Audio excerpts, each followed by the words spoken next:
I'm Chad. Nice to Hey. meet you, brother. Nice to meet you, brother.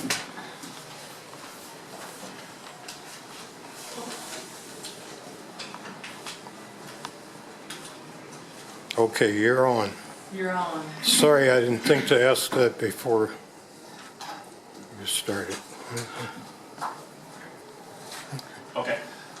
Harley Owens, and my job lately has been to help as many people as possible in terms of promoting their project or their program or their lifestyles. I have a bio that I will send around, but what I do for a living is I publish equal thriller comic books, and I brought a set for everyone to take a look at. We began working on these back in 2009, so I have about 7 or 8 issues, and I can pass those around. So what I also am doing now, because of being related to the Transformational Dream Team, is that I'm now basically overseeing the TDT Productions, and in that capacity, we're working with a family right now in Cincinnati, Ohio, the Pellman family. We're actually producing a movie, it's a movie short, and also another eco thriller comic book that stars the daughter of the Pellmans, Jada Pellman, and we hope to have that out here real shortly. So with that, I'll pass it to him. Thank you, Aaron. I kind of thought I would more, excuse me, show and tell a little bit. I didn't bring media kit because I have a ton of stuff, but everyone knows I'm Kent Wise, a motivational speaker, author, entrepreneur, and also in ministry as well. So this is just my website, kentwise.com, and basically I just have a list of clients and testimonials that I like to show people, just that I've spoken to probably over 100 different companies, but just some of the major companies that have endorsed me is Philip Morris USA, Altria, PPG Industries, a lot of schools locally, Boy Scouts of America, the Rotary Club of Cleveland, and so just some of the clients that I've had over the last few years. But you know, my background is interesting. We talk about being transformed. When I was 7 years old, the teacher told my mother and my dad that, you know what, your son is going to, they labeled me as being borderline mentally retarded and had a terrible speech impediment. So God has a sense of humor. I'm a public speaker and a minister. And so I used that as fuel. And it impeded me to go through college, graduate. I worked at Philip Morris for 15 years as a sales manager, marketing. I have a degree in advertising. And at the time I graduated in 1989, I was one of 4 African Americans that graduated with a degree in advertising. I didn't know that until like years later. They said that you graduated beyond that. And so, but my life is dedicated to helping people discover their purpose and their destiny. And let everyone know. Even on my website, I have one here. One of the sayings that I use many times is that your potential, it's going to pop up here. And everyone can fulfill their dream and live their God-given dream. I said just a couple other things real briefly. I've been humbled that the Lord has used me in some areas. One of the programs that I've developed is an anti-bullying program. It's called the Stop Anti-Bullying Program and Leadership Program, which I think is going to really mesh in with this because I get a ton of calls and requests to do a bullying program in the schools. I'm thinking, wow, this is another vehicle because people, they want this, especially with the advent of cyberbullying. But this book is going to be published this fall. It's called Bully No More. It's a workbook. Cool. It's a handbook, how to handle and stop bullying, and I always take pictures with the kids. Yeah. They're, That's on awesome. the cover of the book is myself and a diverse group of kids.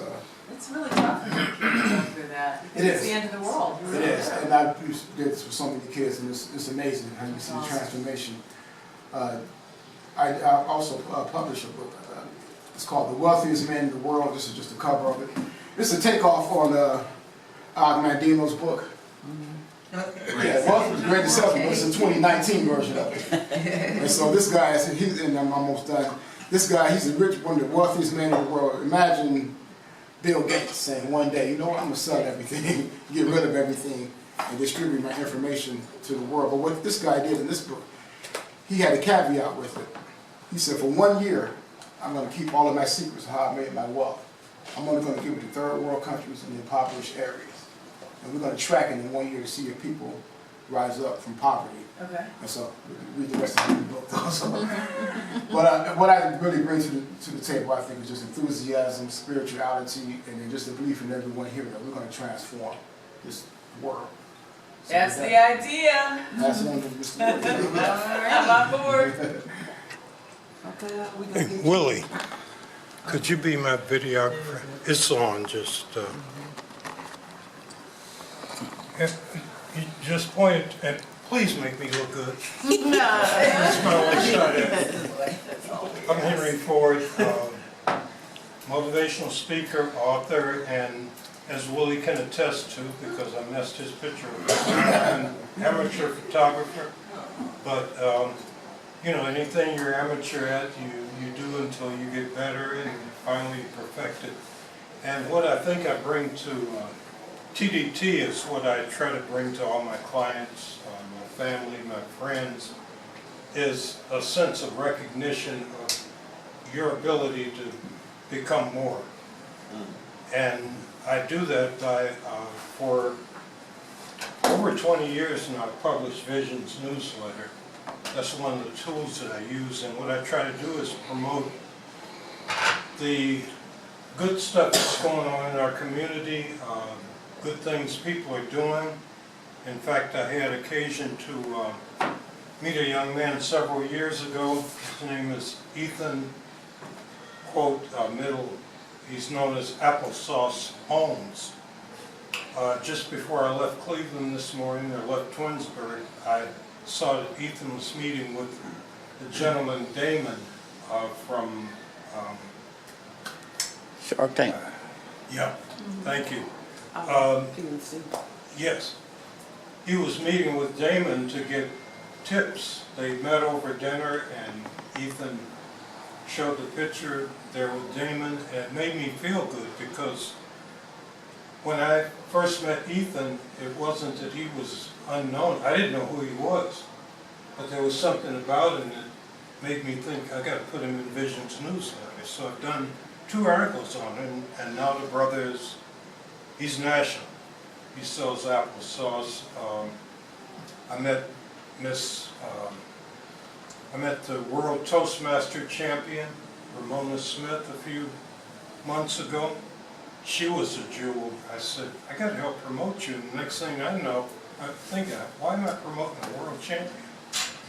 And the reality is, she's so down to earth. What we find out about people is that when we step out there and offer to support them, it comes back to you in many ways. Oh, sure.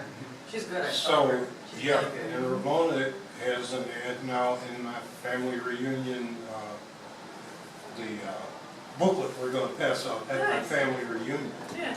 And she's really a people person. So what I find out is that people that are unrecognized, people that are recognized, they're kind of all the same. If you reach out with a helping hand to them, either they reach back to you or the universe somehow reaches back. And so I think what I can bring to TDT is I want to promote, because I'm in a position where I can't travel as often as I'd like, can't be in the places that I'd like to be. I want to see everybody in here become even more of a winner than they are now.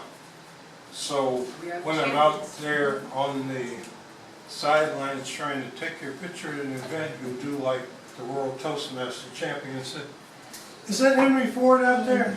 To which about 3 of my friends just completely wanted to pass out. I said, "How does she recognize you?" I said, "I met the lady one time."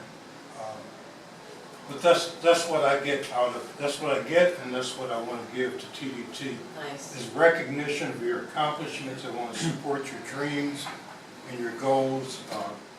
I want you to be more than you think you can be. So when you get to the top, please save me a space. All right. It probably helped her to recognize since you had the t-shirt saying Henry Ford, right? Well, I didn't that day, but I should have. Thanks for the tip. Well, I'm gonna stand so I can see TL down there. Sure. I'm Ilinda. One name. All the divas have one name. All right. Ellen, Phyllis, Share. Aretha, Cher. Done. It's one name. I didn't mean it.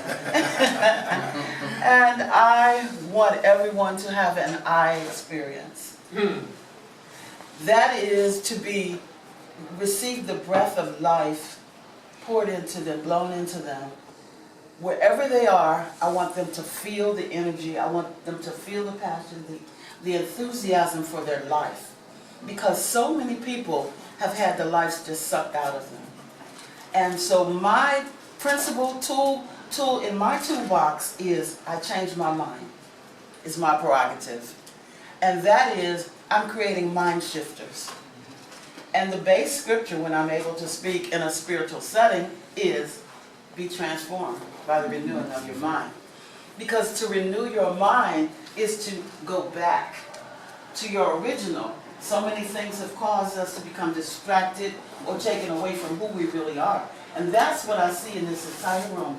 All of our themes are connected. They have a single thread, which is to help people to renew themselves, to transform, and we've used that word several times already. Right. But to transform from where you are to a higher level. So I help people become aligned in their spirit, their soul, and their body.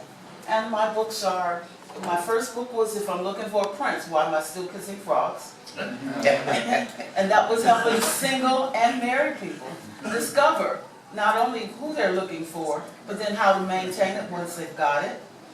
For the married folks in the room, there's a chapter called Who's Slipping in Your Back Door, the one you left unlocked?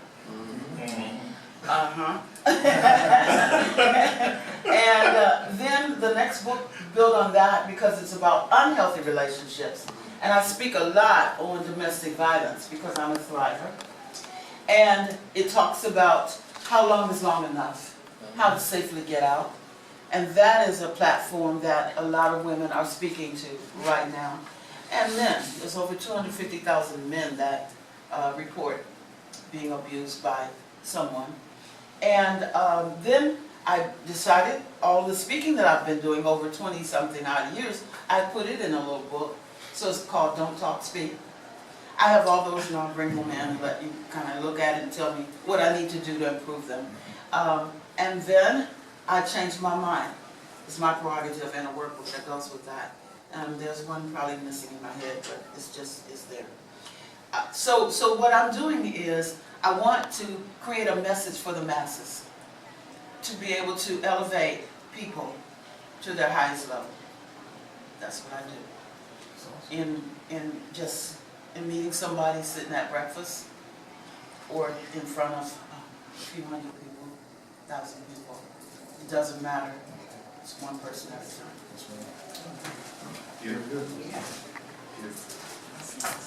Well, my name is Chad McKibben, and I relate a lot to you guys in the fact that I come from a little town that we have the honor of being I was telling Kent earlier, we have the honor of being, there's more people per capita that overdose in my county to drugs than any other county in the state of Ohio. Wow.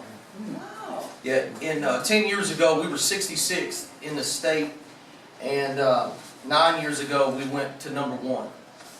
And we have stayed at number 1 and number 2 for the last 8 years per capita. Fentanyl, they've traced black tar heroin to our area, coming from California. It is a major problem in our, and so I get an opportunity to teach kids and students from the very beginning. I'm a high school teacher, teach leadership and business and different things, but more importantly, it didn't matter what title they told me I was going to teach, I was teaching life, and that's just the way I said it. I'm going to do what I want to do, and good Lord will protect me, hopefully, and I'm going to teach what I know. And so what I've realized about speaking, because I have done some professional speaking on the side, and I've also done some preaching at my local church, and sometimes I get crazy. It's in my classroom, I'm supposed to be teaching, I start speaking, and then some of them I start preaching, and it gets all confusing, and so it is what it is, and the kids understand that. But it's been very interesting. I come from a just middle hardworking. You know, I know people identify themselves, you know, as motivational speakers or teachers, and I would probably classify myself as a grinder. It doesn't matter whether it was playing baseball in college or being in a 12-year marriage with my wife, or raising my 2.5-year-old son or my 10-year-old daughter, or having the little girl that sits in my classroom that has been raped by her father and trying to tell her that no, life is better than this. I'm a grinder. And I guess what I have seen in preaching and speaking is that you can motivate people. It's not hard to motivate people. It's hard to authentically change them. Because all of us have done it. All of us have heard a great speaker. We've gone out like, man, they're preaching to me right now. I need to go out and do this. And then 2 days later, we're right back in the same grind that we've been in. It moved on. We heard a great preacher preach a message. And you're like, he was speaking to me. Good Lord speaking to me today. 2 days later, we're right back in the same grind. I get kids all the time, students all the time. They are not buying what I'm selling today. But then I hit it, I pound them again. And what I call it is, I just tenderize them. I just keep pounding with them. You know what I mean? Eventually they give in. You just beat them down until they get to the point to where they were going to, and so many times when we speak, we don't necessarily have a connection. We can motivate people. But I can motivate you by fear. I can motivate you by just whatever means I need. But to truly motivate people to change, that takes time. And so I don't know all the directions that we're going, but I know one way. I know in our church we do a lot of mentoring and discipleship stuff where people will pay to, as we were talking about, you were talking about the mentoring stuff. People will pay to have that one-on-one connection. There it is. And that's what it's about. Because like I said, I can motivate kids in an hour, but that doesn't mean they're going to change. It's going to take weeks, sometimes months, sometimes it takes years. I will motivate that 8th grader that then becomes back, when they come back and talk to me. I have a young man right now that's basically done something that NASA hasn't done, because he's working for the University of Duke to capture molecules and different. I motivated that kid. I'll be honest with you guys, I'm glad Henry's here, because probably one of my greatest weaknesses, I did that little Yes. thing we did. I did that. One of my greatest weaknesses is probably self-motivation. I don't like to talk about myself very often. I would rather talk about the people that have worked through me a little bit. I just want a piece of what this guy's doing, and now I want to talk about what that cat's doing, because I walked into that man's classroom a long time ago, and I didn't understand why he was here. He was at my high school. He was overqualified to be there. He shouldn't have been there. He was driving an hour and a half to be there. And I walked in, Kent, and I was like, why are you here? Was that not maybe the first words I ever said to you? Why are you here? And he said, I'm here to influence and change people. And from that moment, he comes to me and says, you want to teach college? I said, I have no desire to teach college. And then we started teaching college. He said, you want to write books? I said, I have no desire to write a book, Doc. And then we ended up writing 4 books together. He did it all. But I'm just saying, I have a passion inside of me that is the good Lord. But my true, we talk about priorities all the time. Everybody says we don't have time. We all have time. But it's our priorities it's our things take precedence. And so my priorities is a 2.5-year-old little boy that is the love of my life, and a 10-year-old daughter that's going on 17 right now. And I have a mama that I'm trying to take care of, because we've had a tough year. I lost my father in January, and I spent a week 4 weeks ago. I spent a week in the hospital because they thought I had a massive blockage in my heart. My dad had a terrible heart. He had a quadruple bypass, carotid arteries. He had all kinds of stuff. But the good Lord is the good Lord, and I didn't have any blockages. Not only I had a condition that my artery grew down into my heart, and it looked like I had an inch blockage every time my heart beat, but then it would open wide open, and the doctor said, you don't have any blockages. Go live your life. You're fine. And so the peace of mind in that. And now my wife right now, her dad is in UC hospital in intensive care, ICU right now. They gave him 2 days. and we're not sure. It's day to day right now, to be honest with you. It's just been one of those, you know, I'm going through the fire like we preach about all the time. Yeah. You know, there's still a light at the end of the tunnel. It's just sometimes we're in the tunnel. And my family's in the tunnel right now. I got a 140 acre farm that I'm trying to help take care of, and my 76-year-old mom trying to take care of. And so, and I always, you know, so my priorities are very straightforward, and that's my family. And some of you guys, as Kent said, you know, this is what is going to drive this, is that the more we start to learn about each other, the more we will become more like family rather than just a business. And so that's me in a nutshell. Sorry. I have Audrey on the phone. You still there, Audrey?